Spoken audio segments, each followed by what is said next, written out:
Hello Zen fam. Sorry it's been a wee while since I've done a last video. Basically after E3 I was kind of like, whew. That kind of took a lot out of me. And then basically for the last wee while I haven't been able to think of anything I really want to talk about. Yes, there's been news here and there and all over the place. You're like, look, Sony's charging so much for indie developers to get on the store. But the platforms that reported that also charge a lot of money for them to get articles written about them. So it's a kind of a little bit pot, kettle and black, is it not? We've had Sony buying up studios here and there. This little thing here, yoink, that little thing there, yoink. Sort of like getting all the underneathy stuff. So all the little clever bits that make other bits and pieces work. You're not having to go for the big mad acquisitions, it's just some very tactical plays. And I say, well done Sony, well done. Of course there's been all the talk back and forth about PlayStation experience coming back. Will it be digital? Will it be physical? You know, will it actually happen? Who's to say? Ooh, you know, all that kind of jazz. There's been this thing here, that thing there. Kojima like working with Xbox for his next game, and some PlayStation fans feeling aggrieved because, you know, he was meant to be with PlayStation because PlayStation helped him set up his studio and gave him access to the Decima engine and so on and so on. And I can see why some people are going, "Rrr," but then again, it wasn't like he signed a contract, as far as we know, saying you will only make games for Sony. Because his studio is an independent studio. So yeah, that's how Kojima Productions rolls. It's going to be a studio that will make games for whoever wants the games, and if Microsoft wants to pony up the dough, then, you know, it's a free market economy. They've got the cash, he's got the ideas. That's how it's going to happen. Some games will happen on Xbox, some games will happen on PlayStation.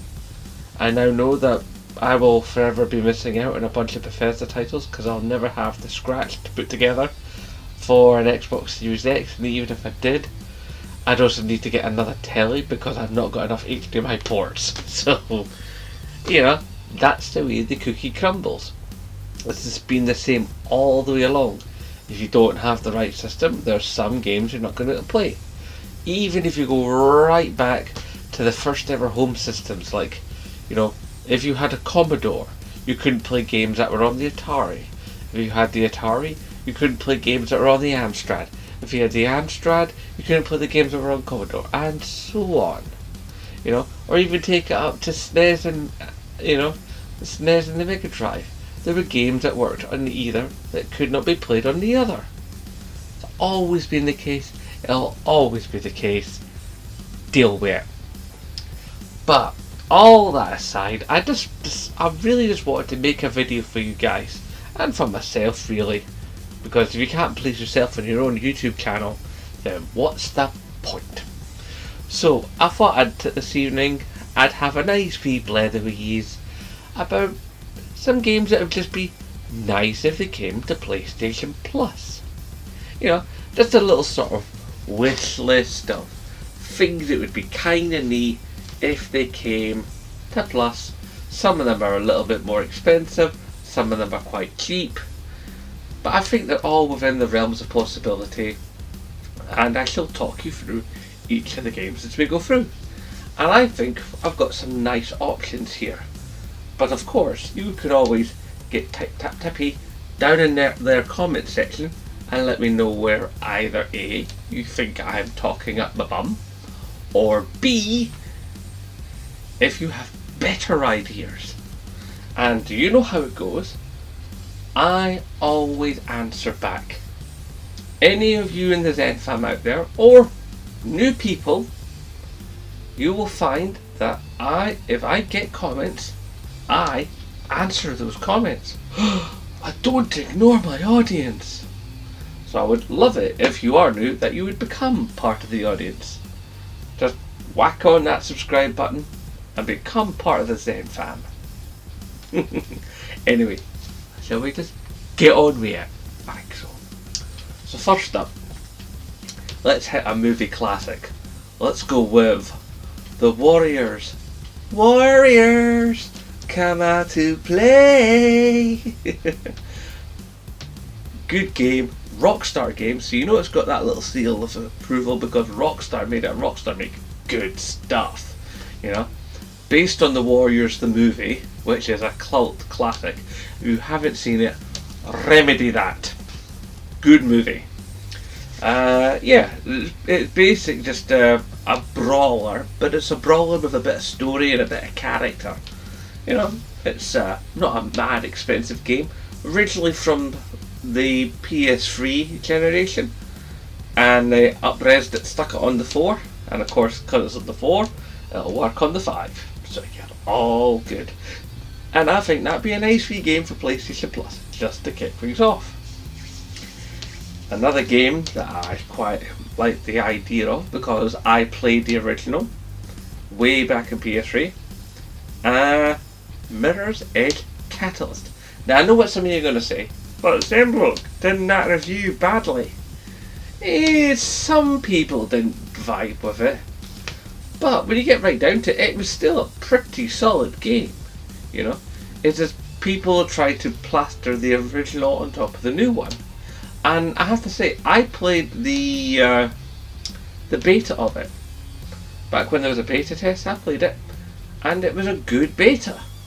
So, I'd like to think that if you're only getting it for that minimal amount of whatever it is, let's see, 3 to 4 games a month for, what is it, 60 quid a year? Or is it 50 quid a year? I forget. But anyway, 3 games per... 3 games times 12 by 60 quid. But you do the math, you're clever out there. You're cleverer than me. I can't do math to save myself, but hey, that's dyslexia for you. I know it's more dyspraxia that's math things, but trust me, math has never been my strong point either. But yeah, Mirror's Edge Catalyst, I think for that cheapo price that you could get it through PlayStation Plus, could be a nice wee addition to your digital collection. What's next? Now this is a game I've actually wanted to play for quite a wee while. It's had a lot of critical acclaim, but a lot of people don't even know it exists. They contained the mighty, the awesome, the legendary Rakahauer Observer System Redux. Now this was originally came out last gen, but it's also come out this gen, and it got a bit of an overhaul and made it look even nicer. And it's basically a sort of gritty, film noir-esque cyberpunk adventure, you know, closer to the sort of feel of like Blade Runner, you know, and it's just like, it's dark, it's dank, it's mysterious, you know, it's first person, a lot of point and click, and it just tells a really engaging story. And it's got a kind of a slow burn with like a few different endings and stuff, and I think it'd be a good addition to PlayStation Plus. Now obviously it'd be one of the high tier ones, so it'd be like the game that goes on that one. You go, ooh, that one, for those people in the know, and hopefully if you've watched my content, you're now in the know. Let's see, get a bit retro, you know, because it's available on the last gen. Let's have a little bit of the original Doom, you know, from 1993.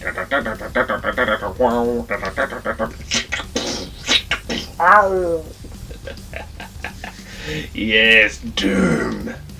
The run around and get your little... Yeah, get all your health and get your shields up, and then get your increasingly bigger and bigger weapons. You get your BFG scooter in hell, or is it Mars or whatever, and just blasting demons. Don't worry about plot or anything. That's demon blasting, you know. You don't have an up or a down. It's only a full 3D. You just have fun and just blast demons. And it's like less than 20 quid on PSN. I think it's like about 15 quid or something. So they could sling that on, no bother. Maybe even do a triple pack, you know, with like Doom 1, Doom 2, and maybe even Doom 3, because there is Doom 3 has recently come to the PlayStation, so it's all good, you know. Yeah, I think they could probably make that happen. What else would be good? You know what else would be good? Outer Worlds. Now, Outer Worlds has been out a couple of years, and it did get a lot of positive reception, but as far as I'm aware, I don't think it sold desperately well. I think it was one of those games that got passed around a lot, and it kind of was basically Fallout in space. You know, it had a lot of the same sort of trappings of the rest of the game, except it wasn't buggy.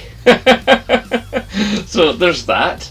And apparently it's got a decent story, and there's good arcs, and you know, there's lots of fun to be had within the personality traits of the character creation system, and how your points filter through, and what you can actually start as and what you can become through the game.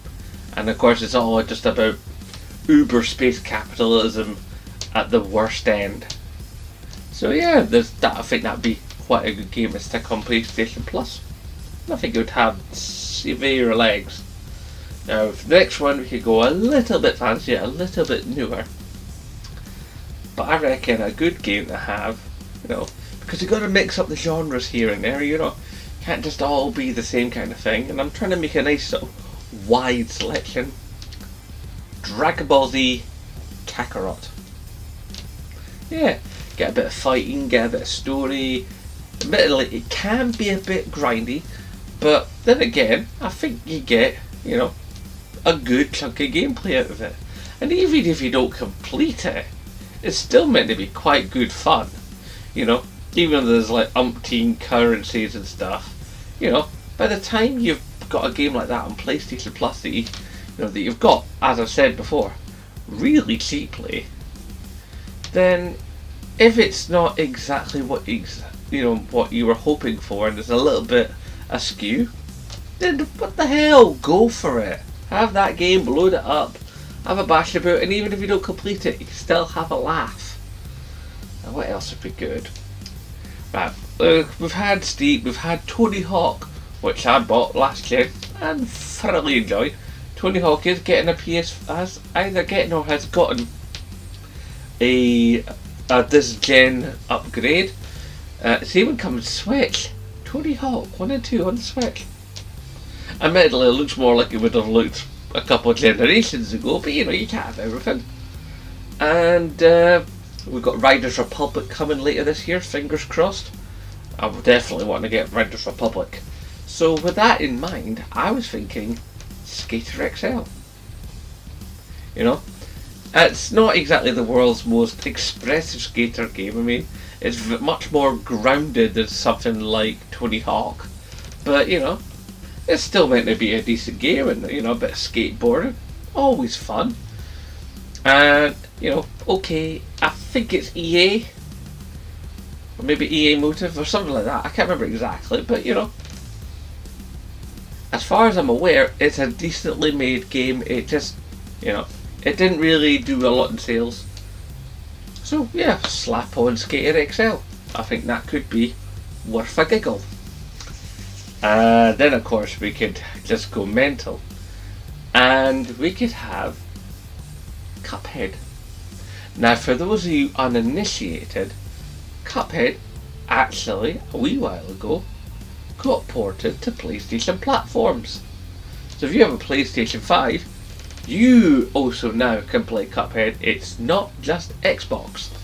Everybody gets to play Cuphead. Yay! If you're a complete psycho that just loves to be hurt. Because that game is hard. But I don't have to tell you that. You out there, you know that Cuphead is absolutely nuggets. So yeah, Cuphead, let's have it. You know, let's stick that on PlayStation Plus. Let everybody get at that game and have just mad shooting sort of 1930s animated crazy fun. And you know, routinely get themselves just horribly beat down by a video game. You know, if you're a Dark Souls person, you'd like to have that sense of, you know, of hardcore earned for it progression. Then yeah, stick Cuphead on PlayStation Plus. Then we could have some fun. You know, we'll stay in an animated area. We've had Dragon Ball. Now we've had Cuphead.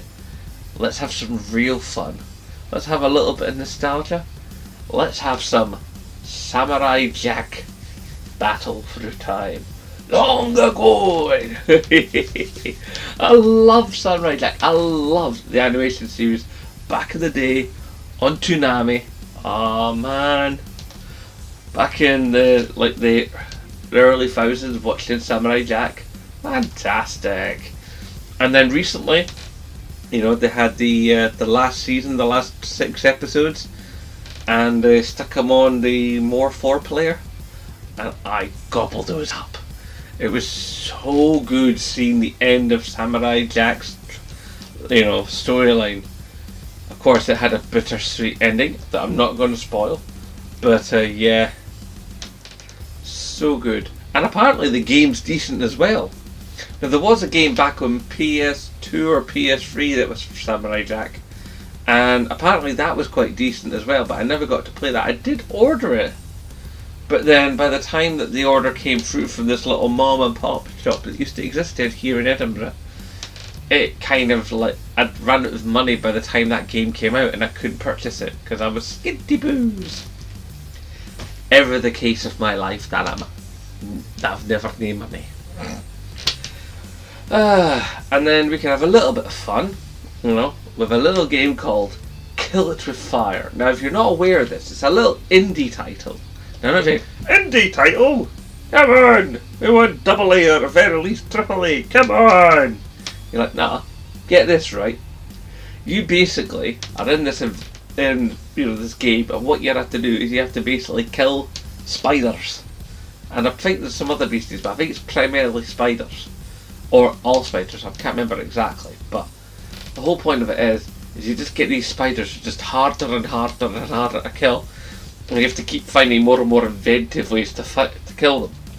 I mean, like at one point you try to kill a spider with like a magnum, you know, or a shovel, or like a frying pan, or a flamethrower.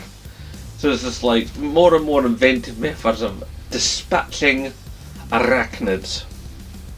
And apparently it's quite good fun. You know, unless you're an arachnophobe, then steer clear. Oh, maybe you're an arachnophobe and you've fancied taking your frustrations out on our 8-legged digital friends for all the years of yeah. So have at it. And on a similar thought of like little games made by smaller studios, let's have a laugh again, you know, and bring about Donut County. Now, some of you out there going, what is Donut County? Aye, you heard those words correctly. Donut County as in like an area, you know, like a zone, a patch of civilization, a county, a state, or whatever, you know. So basically what it is you have this thing that generates a hole, like a sinkhole, and you drop things down the sinkhole, and the more things you drop down the sinkhole, the bigger the hole gets, to the point where you're like dropping in like trucks and buildings and stuff, just making the hole bigger and bigger and bigger, and you have to find ways of making things go down the hole and all the rest of it, and it's just like, it's kind of fun, puzzly, kind of just strangeness, and apparently it can be quite cathartic from what I've been told. So yeah, Donut County. And let's end the game on a little bit of a geek fest, a bit of shooty shooty bang bang, or rather pew pew. Let's put on Star Wars Republic Commando. Now, we've had a recent Star Wars game with the squadrons. Apparently that's quite good. I've yet to play it. I've got it downloaded on my 4, you know, because my 4 is where my VR is. Yes, I mean I have the dongle, but I just don't want to do all the rewiring, so I've just left the VR with the 4 for the rest of the time that I'm going to keep the VR. And so, you know, at some point I'll get round to that game. The wife is definitely going to play it because she is Star Wars daft, so I've got that primarily for her, to be honest. And come November, I'm selling the VR, And they're selling a bunch of games, including my VR games, obviously, my Move, you know, and all that sort of jazz, everything VR related. Taking it all up to game, selling it off with the with my elite code, and then basically, after I've done that, then I'm cancelling my elite membership because it's not all it's cracked up to be. I've never found it to be all that useful. It was great getting all those points when I bought my 5 and all the bits I bought for my 5, so it was good for that, but yeah, elite's just not proven to be economically viable. You know, I sound like falling down here. I'm not economically viable. Good movie. That's another good movie. Falling Down. You should see that film and all. I'm just chucking films at you here tonight. Classic films, man. But yeah. So, Star Wars Republic Commando. Run around as stormtroopers, shooting up and that.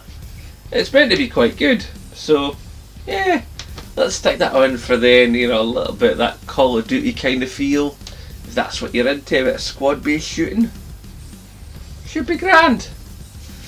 But obviously, as I said before, if you have a different idea, typey down below, let me know. Oh man, me and the catchphrases, eh? God. Okay guys, hopefully the next video will only be quite so far away as this one has been from the one that preceded it. I'm gonna love you and leave you. You know the drill. Hashtag support Scottish YouTubers. And of course, as always, aye, nae bother.